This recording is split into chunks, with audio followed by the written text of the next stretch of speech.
Social media के इस दौर में आप रोजाना इस तरह की कई तस्वीरें देखते हैं, लेकिन जो तस्वीरों के कुछ अंश या यूं कहें कि तोरी हत्याकांड के कुछ अंश आपने देखे, इन तस्वीरों ने आपकी रूह को कपा दिया, आपके रोंगटे खड़े हो गए होंगे। आपके मन में सवाल आ रहा होगा कि आखिर इस हत्यारे के सिर पर वो कौन सी सनक सवार थी जो इस कदर दिन दहाड़े बीच सड़क पर उसने इस हत्याकांड को अंजाम दिया।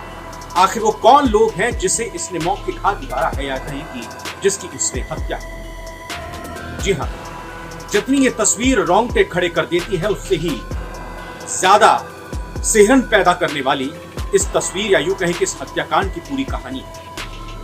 ये तस्वीर राजस्थान के भरतपुर की। यह हत्याकांड क्यों हुआ, इसके पीछे की क्या कहानी है, मैं वो आपको बताऊंगा। लेकिन पहले एक बार फिर से इस पूरे हत्याकांड को या यूं कहें कि सीसीटीवी में रिकॉर्ड हुई इन तस्वीरों को आप देख लीजिए।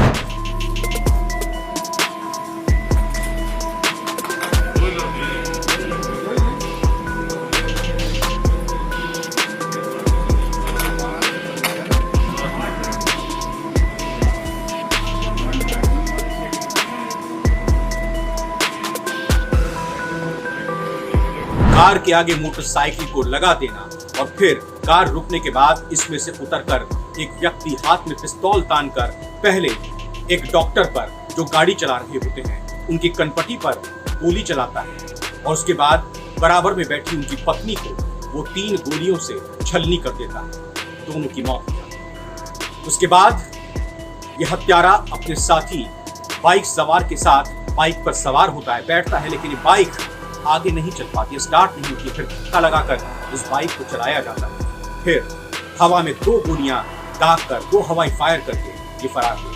आपको बता दें कि खुलेआम हत्या करने वाला ये शख्स उस बहन का भाई है जिस बहन की मौत 2 साल पहले हुई। आपको 2 साल पहले 2019 में लेकर चले। दरअसल 2019 में इस हत्यारे की बहन और इसके भांजे की हत्या कर दी गई और इन हत्याओं का आरोप ये जिस डॉक्टर और उसकी पत्नी को इसने बीच सड़क पर मारा है इन्हीं पर लगा। जी हाँ, कहानी शुरू 2019 को होती है। जिस डॉक्टर की हत्या इस हत्यारे ने सड़क पर की है, ये डॉक्टर इसकी बहन से प्यार करता था या यूं कहें कि इसके संबंध इसकी बहन से।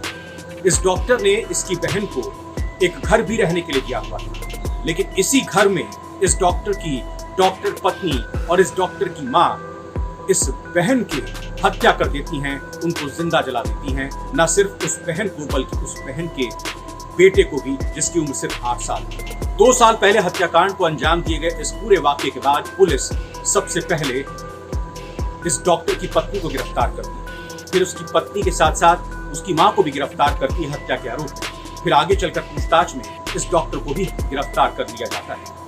फिर केस आगे चलता है, चालान पेश किया जाता है, लेकिन जमानत तीनों को ही पिछले साल यानी 2020 में मिल जाती है। महिला और उसके बेटे की हत्या के पीछे की वजह यह बताई जाती है कि डॉक्टर के पत्नी और मां को जब उसके अवैध संबंधों का पता चलता है तो ये बात उनको नागवार गुजरती है और वो इस हत्याकांड को अंजाम देने की सोचती है, ठानती हैं और अंजाम देती है। और कहीं ना कहीं डॉक्टर का भी इसमें हाथ सामने आता है। फिलहाल ये जमानत पर रिहा थे, लेकिन इसके बाद ये जमानत पर अपने रोजमर्रा की जिंदगी को जी रहे थे और अपनी क्लिनिक चला रहे थे, अपना नर्सिंग होम चला रहे थे। ऐसा लगता है कि इस हत्याकांड को अंजाम देने से पहले इस हत्यारे भाई ने कई बार डॉक्टर दंपति के आने जाने वाले रास्ते की रेकी की हुई थी। वो जानता था कि शाम को कितने बजे वो अपनी क्लिनिक से घर जाते हैं या सुबह कितने बजे वो अपने घर से क्लिनिक आते हैं।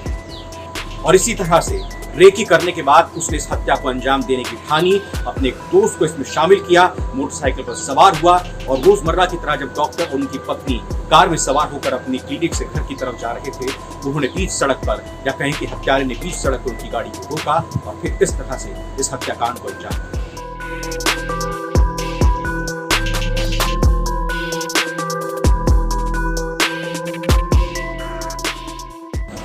ये बात सही है कि किसी की भी मौत, किसी अपने जाने का गम क्या होता है, ये उससे बेहतर कोई नहीं जान सकता जिसका अपना गया होता है। और भी दुख देने वाली बात ये होती है जब पता चलता है कि उसकी हत्या की गई है, किसी ने उसकी जान ली। लेकिन क्या कानून को हाथ में लेना किसी के लिए ठीक है? क्या जिस तरह से इस हत्याकांड को अंजाम दिया गया है वो ठीक है?